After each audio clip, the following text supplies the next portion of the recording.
Okay, welcome to the latest Stampscapes University video. What we're going to be doing here is we're going to be finishing off our scenes as they exist right now. The ones that we have done our stamp sketches on, our grayscale toning of the scenes, and then our coloring of them, okay? Now, I mean, all of these could use a little bit more tweaking of color, but I didn't really spend a huge amount of time with the minutia of these. Like, I'd like to make this one a little bit darker right around the shadow areas on this. I can color that little cabin there, kind of a different color, maybe brown or something like that. And we can just overall give a little bit of zip to these pieces, just in terms of another color or two, like or something like that. But I want to move forward, okay? Now the intensity of all these and the color depth and saturation is going to be increased by spray sealing these, okay? It'll bump it up by as much as 20% sometimes, you know, the darks and the depth of color within each piece. So that in itself will darken and increase the range of value of all these pieces, all right?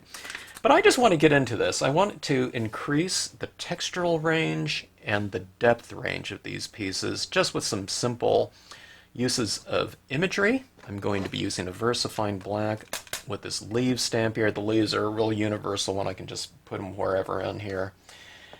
And we're going to increase the textural range and value range a little bit because this is white, but you're just going to use any kind of white pigment ink, okay? And a cotton ball. And I'd recommend a pack of 100% cotton. I wouldn't use the acrylic type. I have one right here and I tried it and a few videos ago, and it just has too much texture on it. And it some kind of polyester or whatever these kind of fake cotton balls are made out of, it doesn't absorb the water-based media real well. You know, polyester is made to wick moisture, you know, in different types of clothing, and I just find it doesn't work really good for this application that I'm going to be doing. Okay, now, besides the color pieces, I thought we would also do some of this kind of embellishment on a couple of the grayscale. Well, this one I added a little bit of color too. We'll do some of the same embellishment on the grayscale pieces. I really like grayscale as well. I would tweak these a little bit more with a little bit more range of black in here, but we're not going to bother here. Let's just show you how you can kind of bump everything up. Okay, so a nice dark black, white pigment ink, and I have some gel pens here. This is a white paint pen. You can also use a white gel pen, things like this. And you can expand too, but we want to get through as many of these scenes as possible. Okay, so first of all, I'm going to start off with the gel pens first, just because if we lay down some white pigment ink on here, it's really hard to go over that white pigment with a gel pen. So I'd like to do the gel pen first. I usually like to do the white pigment ink stuff last. Well, maybe not absolutely last. The foreground sometimes is last, so it'll go gel pens, white pigment ink, and then VersaFine foreground imagery, okay? All right, now where do you add things like highlights? Well, where do you add shadows? You add it on the bottom side of things if it's top lit. With highlighting, if something is top lit, you put it on the tops of things, okay? And how much you add to the top of it just depends on how light something is. Okay, now I don't have a lot of white in here. Actually, there's barely any. There's a tiny little bit maybe back there. It's kind of looks more yellow to me, but just to show you what you can do in terms of bringing things out a little bit, okay? Making them look a little bit rounder, okay? Like this cap right here is, you know, lighter on the top than it is on the side like this when it's toplit, right? This is the same tone of white, right? Than this is, so it's on the top portion, but if, you know, we kind of put it, well, I have light coming from all over the place, but it's the same concept. You want to make things a little bit lighter in the direction that the lighting is coming from. So this one, let's say it's top lit, so I'm just putting a little bit of tone on these rocks like this, okay? The darker the rock, the less highlighting you put on it, okay? Alright, so do something like that, and don't those rocks just suddenly look a little bit more three-dimensional that way? Okay, now let's see, if I put a highlight out here, that's in the darkness, but that really stands out right there, right? So, no problem, you just wipe it right off, and it comes right off, right? Sometimes we put a little bit too much. I do too, and I like the ability to just be able to wipe it off. And it wipes off right on glossy cardstock, no problem. All right, now there's other little things. We have this lighting in here. If you want a little bit of highlighting on, the side of the trees facing the light, you can put it on the insides of the trees. So the trees to the right are left illuminated. Trees to the left are right side illuminated. So you can put a few little highlights on these trees like that. Doesn't that kind of bring those trees to life a little bit and make them look a little bit more dimensional, just in a very subtle way? Here's some trees in the background. You can do that too as well. I won't go overboard on this one though, because there isn't very much white light in here. It's mostly toned in, so I don't want to go too much, okay? I mean, you can do little things like sparkles in the water, This is called specular light. Light that's brighter than white when it comes to photography. It's a little sparkle off the water. If we hold something like this and light was hitting it, that right there, is that little highlight like that? That would be specular light. It's light hitting it and reflecting back at the camera.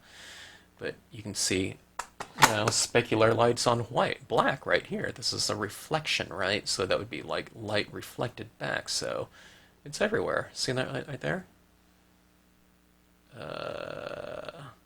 There, that little area right there is really reflecting that light. There we go. See, but that's just black though, right? So that's specular light. So you can see what this really does.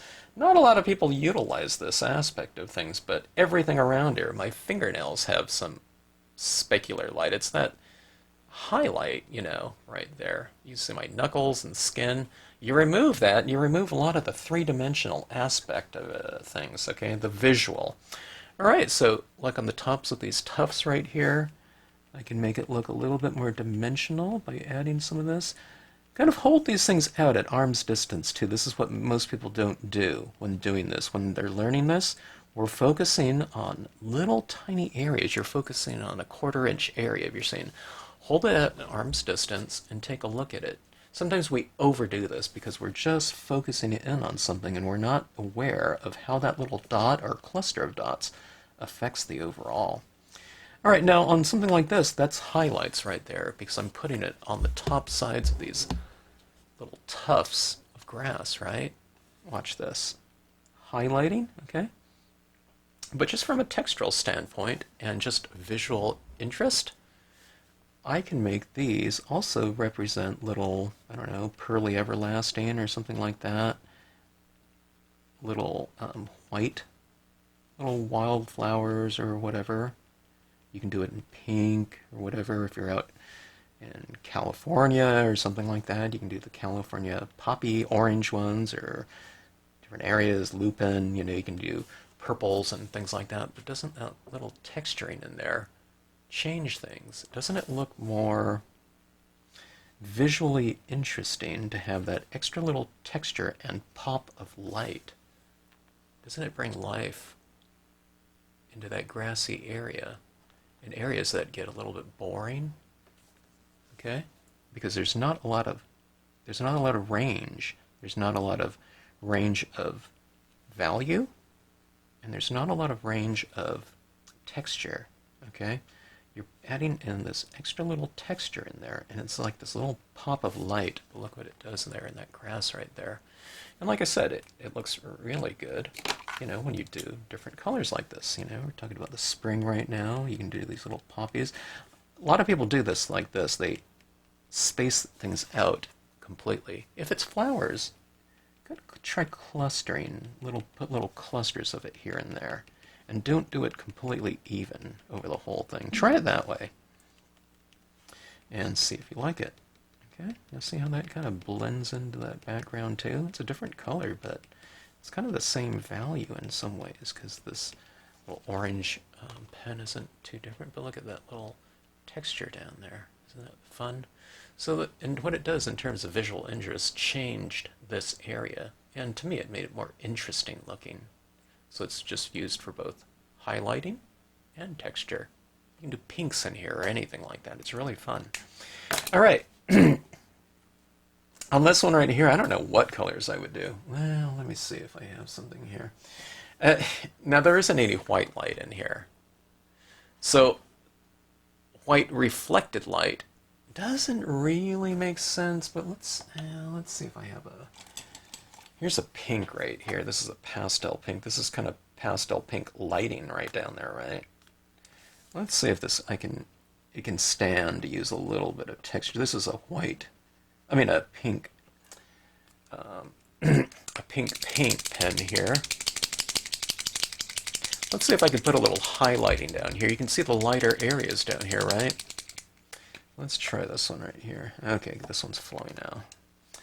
All right, let's just kind of put a few little reflections. Now, see, that pink is okay because it's kind of that pinkish color down there, right? So you're reflecting kind of a pinkish glowing light down here in the waves. It's pretty dark down there, so I don't want to go too much.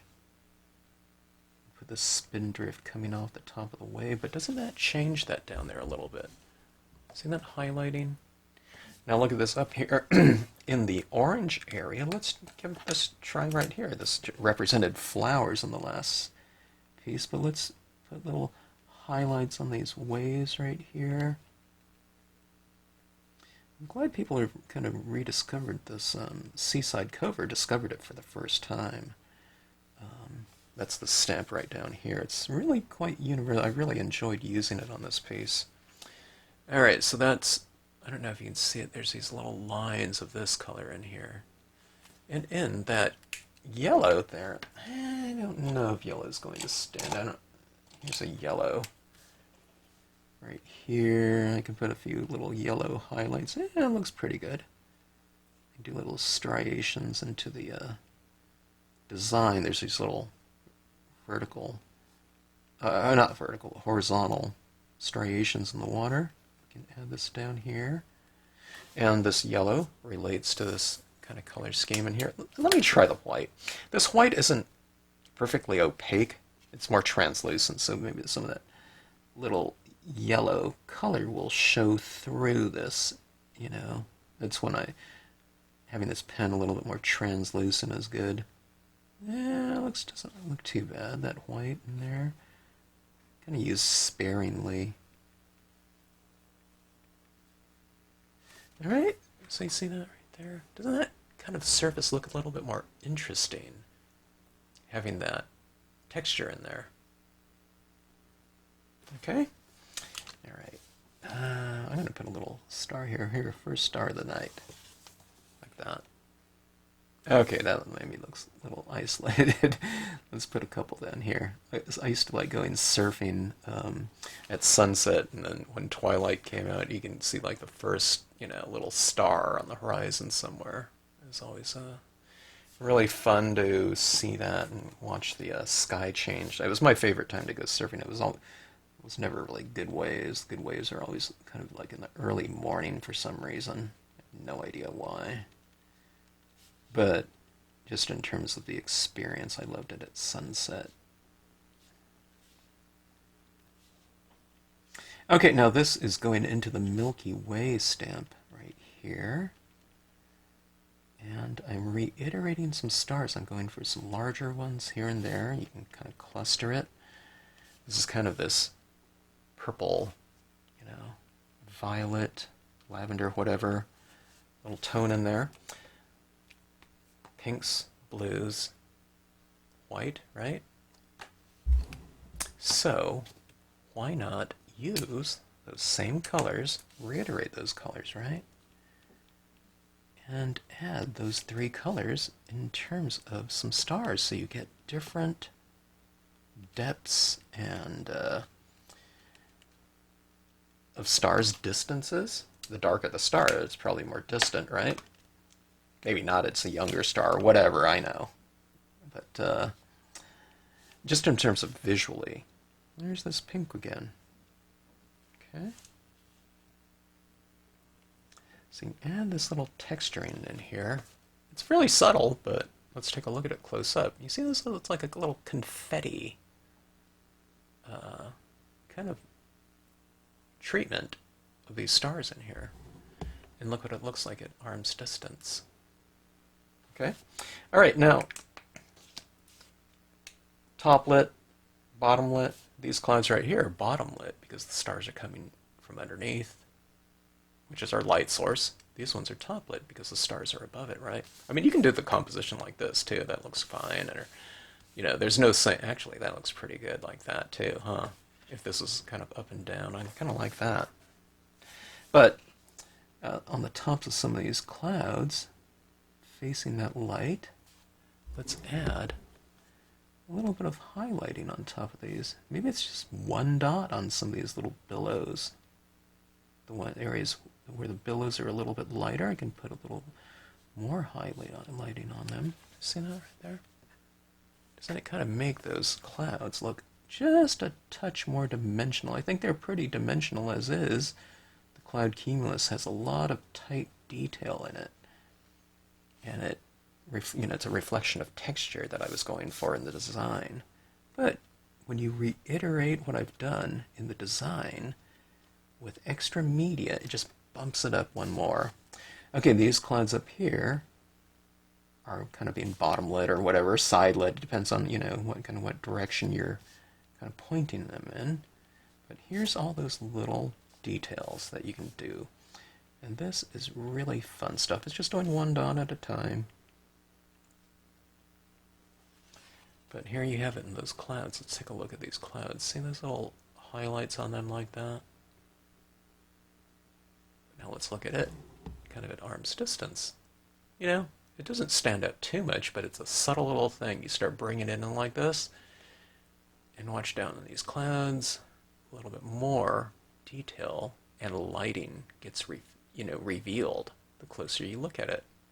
And if you gave this card to someone, you know, they'd be looking at it like this at first, and then they might kind of bring it up to them, and all these little details and lighting of those clouds, you know, is observed by them.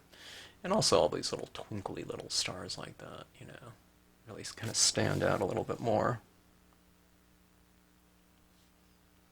You can put someone's initials up here in little dots, you know, if it's their birthday or something like that, or Mother's Day, you can put their initials up here kind of very subtly and kind of hide it a little bit. It's kind of fun little detailed types of things to do.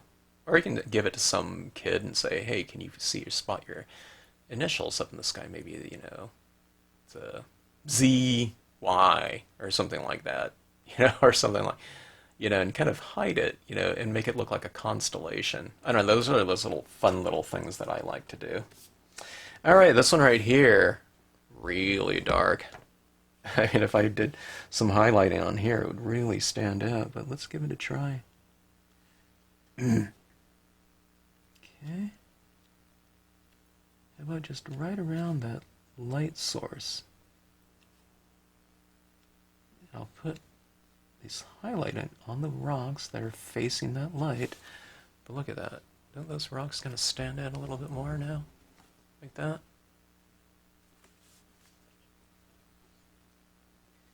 Put a little bit of highlight touches right in here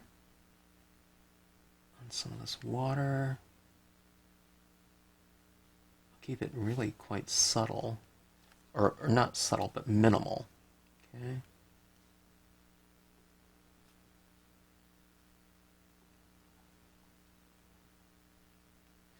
Okay, so to me, it kind of brought that surface to life, didn't it? Look at those little sparkles down there. Doesn't really reveal too much at arm's distance, but watch this now. Watch that water down there. Look at that path of water. A little bit higher concentration of dots up here. And then I use a little bit less. Look at this right here. It's 4 dots on that little cresting wave. But doesn't it kind of create a pathway of light like that for you as a viewer to enter the scene we see this kind of pathway of light. I think our eyes naturally go up that way, but it's this little shimmery little path here for you to follow now, for the viewer's eye to go up there. Okay, so fun stuff. Let's just go ahead right here and just keep doing this. Okay. I think this is one video here where I think I'll do it on every scene, because I love doing these little touches like this. I think it's just that little tiny application that reaps large dividends. Okay, so tiny applications can kind of achieve the biggest dividends. So you can do very little but achieve so much with that effort. Not necessarily a philosophy of life or anything like that, but just in terms of finishing off our pieces, it's just a little bit extra, after all of our efforts in the stamping and coloring and all that type of thing. So here's the little background rocks in here, and I'm just kind of making those a little bit more dimensional, putting some highlights on them. There's a little bit of highlight right here. I've kind of left that area a little bit lighter, so I can kind of just reiterate that a little bit. This rock's a little bit darker, so I can put a little bit less. This rock's not standing out too much. It's kind of in the darkness, but a couple little dots on it kind of makes it stand out a little bit. It gives it a little bit of love, Alright, so this right here in the water, like that. I mean, I can add more.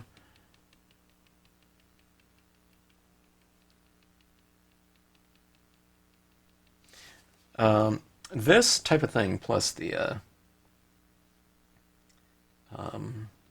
pigment ink application that we'll be doing on here, I can't tell you how many times this process right here, the pigment inks really save some pieces. Now this one right here, I think this is a good looking scene, but it just doesn't, it can use a little bit of help here. Look at this right here. Look at this water being illuminated by the moon. By putting this little lighting down here, what you're doing is you're giving much more significance to the moonlight in the scene. And isn't that moonlight kind of the star of the scene? There's images in here, but it's kind of really about this moonlight shining in here. But when you put these little sparkly bits, you're saying that the moonlight has a greater influence on what's going on in here. It's making the sea shimmer with light. And it's kind of like a little magical light to me when you see this specular light. Look at this. The spindrift is coming off and it's being illuminated in the night air. Okay. See that right down there? Look at that pathway of light. Okay. Here's some clouds up here. This cloud is being bottom lit, right? Because the moon is underneath it. So I will bottom light this cloud a little bit. Okay. Same thing over here.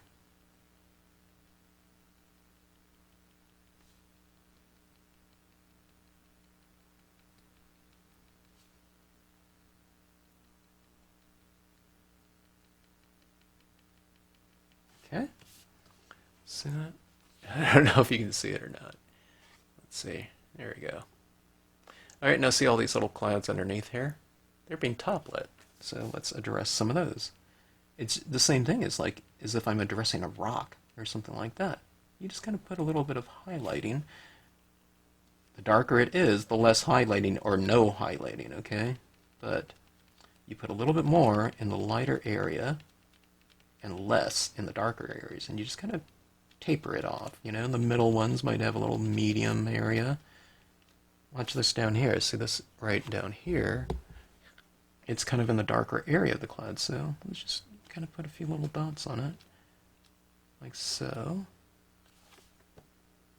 Okay? So you see all that specular light? Alright, again. Okay scene here, but, you know, it could use a little bit of a little increase in just about everything to really kind of make it sparkle. So we add the sparkle into it.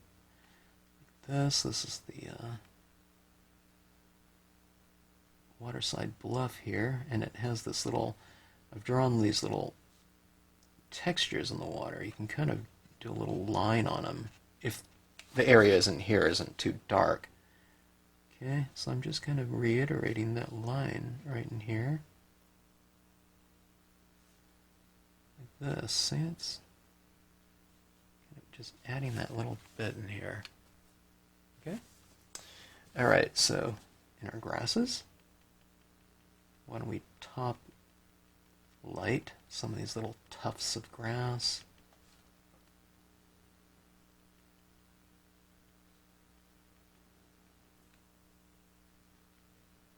It's kind of dark in here, so I won't do too much, okay?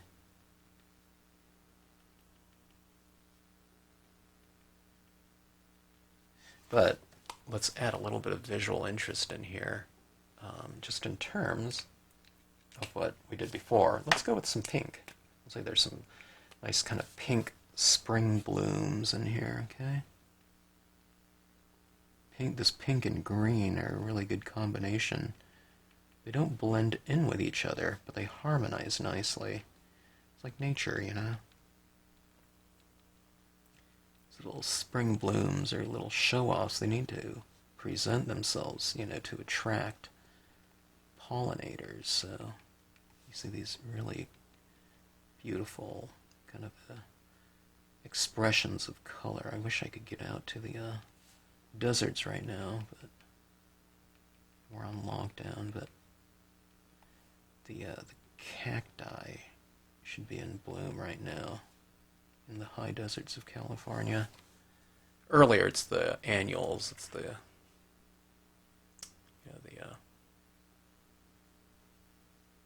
the annuals, not the perennials like the cacti. But my favorite, everyone goes out for those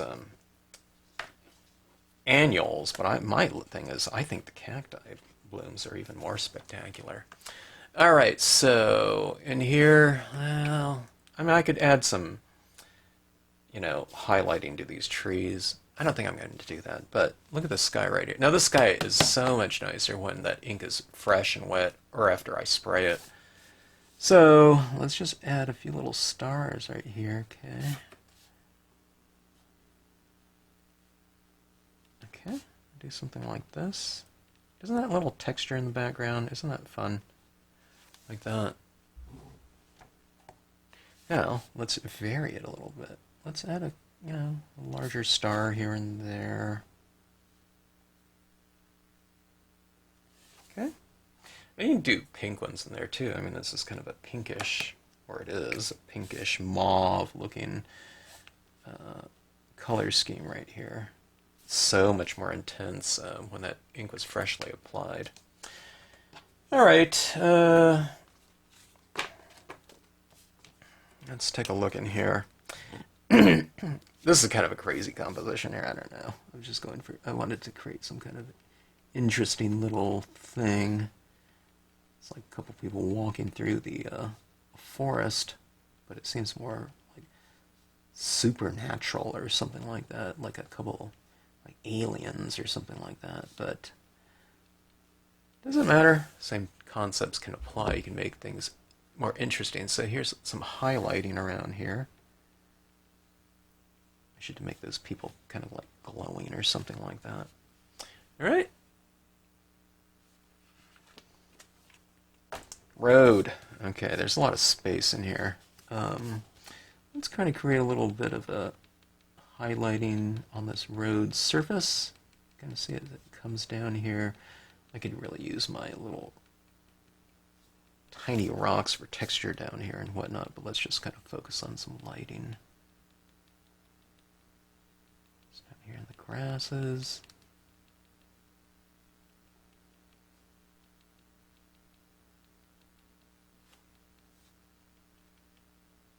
It's kind of just waking up this area, isn't it? Like right in here, in the road. It really needs a focal point, but that's not what this video's for. Okay, so same thing. Here's some grasses down here.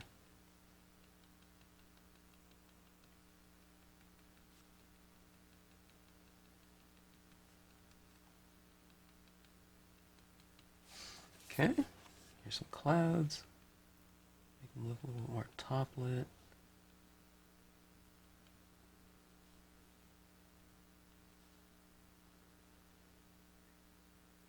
More in the light areas, less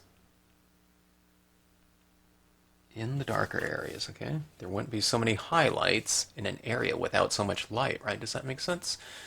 So you treat it differently as in the shadows. You darken the shadows, lighten the highlights, or lighten the lights. You can put a little on this. Here's the chapel right here. I can put some highlighting on it.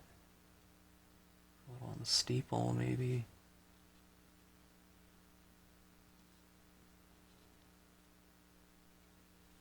And by doing this little type of thing like this, you're going to make things look a little bit more dimensional, three-dimensional.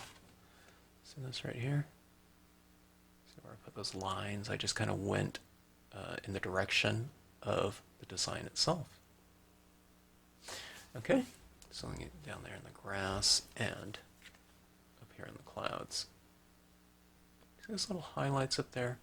Just that little area that just seems a little bit more interesting with that little bump in increased lighting. Alright, so here this one is right here. Let's do something right here. So that little window in the cabin, or these 3 windows right here.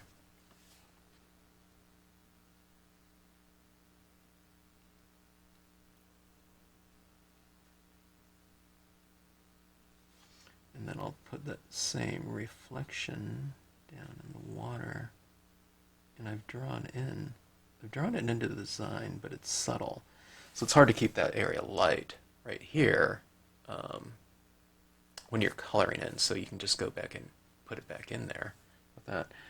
All right, I'm going to try to blend that out a touch. Okay, like so. Then you have, it'd be good to, you can do that in yellow too or something like that, or yellow and white. Okay, so you know, the kind of the lighting is kind of nice like this, though, without too many highlights. It's a real soft light, okay, because I wiped off that cloud a lot before I stamped it out, so I don't think I'll add too much of this. Let's just see how it goes. In the lighter area of the water. Go for some of these striations in the water as well. Okay, something like that. Okay. Can't say anything. Watch it in here in the water. And now, get that highlighting in the water like that. A little bit up here in the clouds as well. Not too much.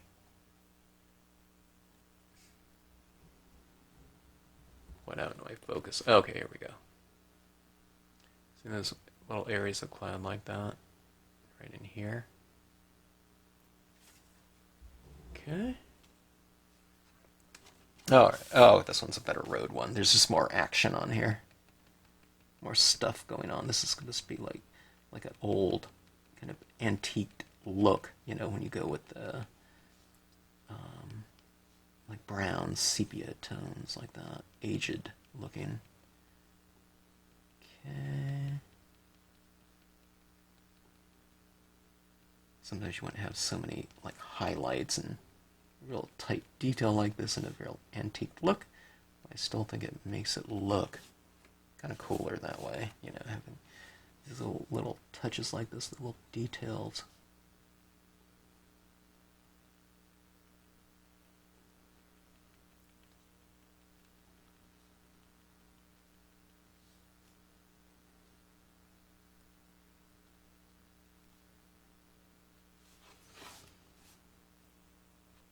Look at this down here on the porch. I just put in that little tiny highlight right there.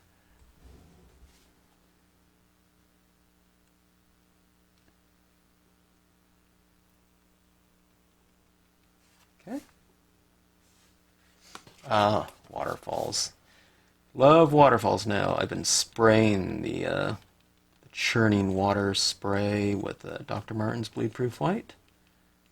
But let's just keep it simple and use a pen. Do it in I don't know, half a minute or something like that, 30 seconds for some extra spray. But look at the spray is doing right down there. Condense it more, and then just kind of spread that out a little bit. You know, kind of the farther you move away from that spray, right, it dissipates. Highlights in the water.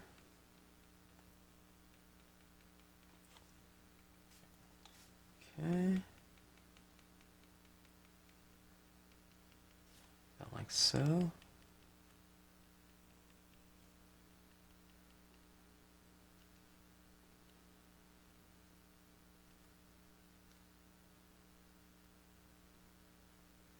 Right. Look at this area right here. What that pen did. It's not as random as the Dr. Martin spray, splatter painting technique right in here, but I think that's really effective. And then we have our white pigment ink to come. Maybe I'll break this up into 2 videos. This is already kind of running a little bit long. Okay, so just kind of putting this up in that spraying type of thing, except the spraying's kind of going this way and this way. I've drawn it into the design itself, so all I need to do is observe the design and just reiterate what I did and what I've done in the design itself. This is the rocks and waves down here. And look at this crashing wave right here, but look at this, so much more dramatic by adding in extra splashes into the neighboring design, which is the wave's medium. Okay. Look at the power of the wave, though. Right here, having this splashing like that. Okay, see that right down there? Isn't that so much better? This is one where you can almost do the, well, you could, like the Dr. Martin's Bleed Proof White. Okay, now this area in here doesn't get too much darker, but you can just kind of add some of those extra little touches with the white pigment, tops of some of these cresting waves. I have a lot of them, they're already rendered with value, light and darks on them, so I'm just reiterating what I have on the design itself. If there's a light area of the design, I can just kind of lighten it up a little bit. Like white caps, right? Because that foam on the top of the wave is reflecting more light. That's why it's all light on the tops of them. So I've just kind of, brought some of those out a little bit more with that. All right, let's take a look at this one right here. The sun down here, right? This is one of those things where you put the sun or sky imagery in your reflections. So you can put sky imagery on land in a kind of a dramatic way. Let's put some little highlighting and textures around in here like so. I'll leave most of this one for the white pigment ink. Okay, now remember these, there's this reflection down here, but these are still being top lit because the sun is really up here, right, shining down. So what we'll do is we'll top light some of these tufts. See this, where the light meets dark?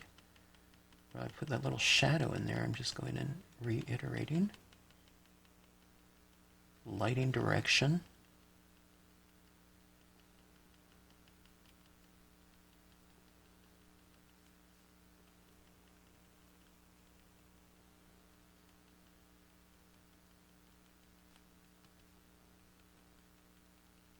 I always recommend to people to do grayscale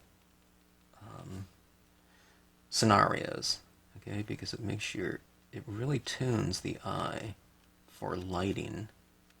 When you're not really having to think about color, all you have to work with is gray. So it really can increase your sensitivity and focus on lighting and mood. Okay, and then when you go back to color, your knowledge of value will be so much more kind of in tune. It's good for me too, you know, to do these exercises in grayscale. If your value is really good, your scenes will be good. Okay? If your value, just like I was taught one time by someone I was in the store 20 years ago buying a TV set, and there was this one guy, salesman, and he really showed me how to kind of assess, you know, which TV sets were really good. He turned off all the color of like 20 sets, and he said, any TV can do color, but not all sets look great in black and white. And if it has a really good black and white, you know, it's easier to tell which set, what picture you liked better, you preferred. Some were crisper, some were softer, some had a little bit of a warm gray, some were cooler gray, neutral gray. And there was no question with me which one I wanted when it was like that, but color just became confusing. Then when you turn the colors up, you know, you had a kind of a better sense of the picture quality. Okay, so I've added quite a bit in here. I wasn't going to do so much, but I thought that looked pretty good down here in the water. Okay, here's another one right here. Kind of grayscale-ish, but a little bit color tinted. We won't go too much on this one right here. This one will be really fantastic when we add in the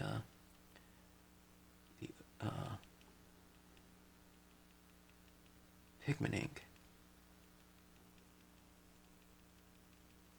Okay, so I'm kind of just adding a few little highlights on the tufts, you know, the top sides of these billows. Okay. And here's another gorgeous grayscale grass one. I think this scene was just done showing nature set number 10, just using the tree cluster small sedge filler and grass cluster right down here. Alright, now if I was just working on this scene just specifically, I'd add a little bit more, but you know, when we're doing like, I don't know, it felt like I just did 20 scenes, you know, right now. So there's these little rocks down here. I'm just kind of putting this little highlight on the tops of some of these rocks down here right around the shoreline. That kind of brings them to life a little bit, right? So you look at it like this, you don't notice too much. Watch down here, okay?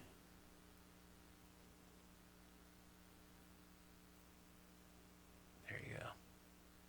So I'm going to bring that to life a little bit, just having that little bit of an increase in textural range, but value range. That little area of light like that, it stands out, you know? Let me do it on a few of these rocks. Now look how boring that is down there, right? But if you just add a little bit of something, it'd be good to have a gray pen, gray paint pen or something. People aren't into gray though. I think it's boring, but and it can be. It's because there's different colors of gray too, but it can provide a foundation for colors too. All right, so see that down there? Look at that area, isn't it? Kind of a textural, you know. There's some textural richness down there is what I'm trying to figure out what to say. So it just, I don't know, it looks more interesting to me, you know. And I'm not going to put the, the pinks and things like that, although it might be kind of interesting. Wouldn't it be? No, I think about it. I was going to say I wouldn't put pinks in here or something like that, you know, but it'd be kind of interesting to do a black and white scene, grayscale only, and then just put the highlights or the wildflowers in color. I think I'm going to do that on the upcoming video. And when I do it, you can say, oh, I remember when he was talking about that. Wouldn't that be kind of cool? Just have the wildflowers in color. It's like spot coloring on cameras. You can do it if like there's all this green or something like that. You can just turn it where the only thing green is green and everything else is black and white. They call it spot color. It's a filter.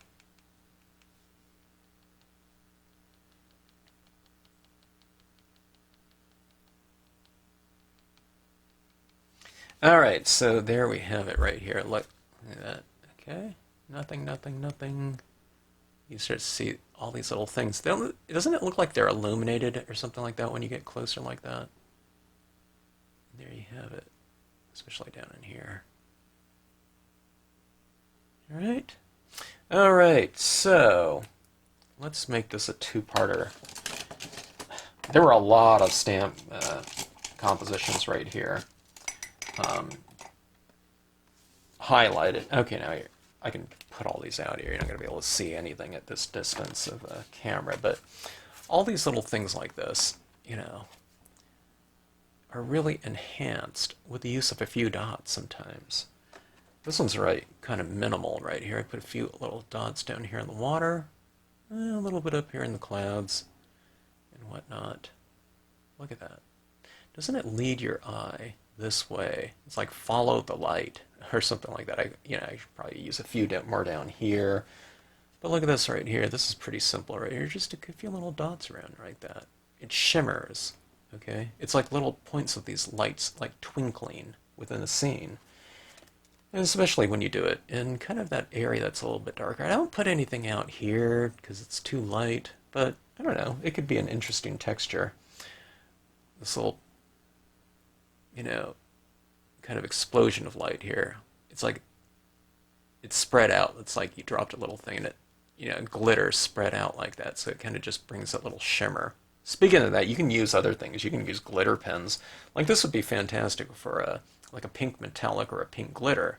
And I have that in my gel pens. You know, I have those different types of colors. So something like that would be more interesting than just white and pink, I would think.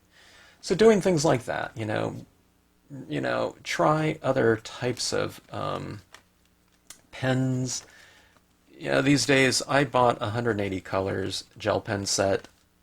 Maybe you've seen it in my other videos, but you know, that set, well, they've gone up in price, but the set that I bought, 180 colors with 180 refills for $25, now it's $40. So, but those pens are still like 20 cents. They're less, they're like 15 cents, and I don't know. Then you have that refill for it. I don't know, you know, the refills, like 5 cents of that or something like that. But you can get a lot of different types of things, and you can add it to this. So everyone used to like glitter and things like that. I wouldn't glitter over this whole thing or something like that. Maybe you'd do it on something like this, but you can add glitter elements to it, like a little, you know, shining glitter, metallic gold star in here. Okay, this is like a metallic gold glitter pen right here. This is Shuttle Art. So this is like a 12-cent pen or something like that. I've never used it before, but let's see.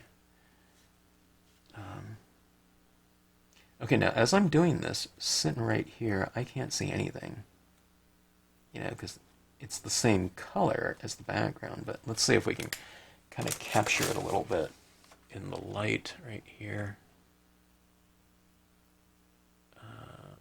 Oh, yeah. See that right here? So those three little dots. I put it all over in here, but watch that. See where it kind of, it illuminates like that? Now, I spent like 5 seconds adding it down, but little things like that, okay, that little reflective thing right here, you know. Those types of things are really fun to do. I mean, on blue scenes, something like silver looks really fantastic. But I have blue glitter, too. You know, we have purple glitter, you know, things like this. So inexpensive, and, you know, you can add all those types of things to these pieces right here for that extra little touch, okay? We went for bigger touches because white is a big contrast, but you can add in all these other tones into these types of things.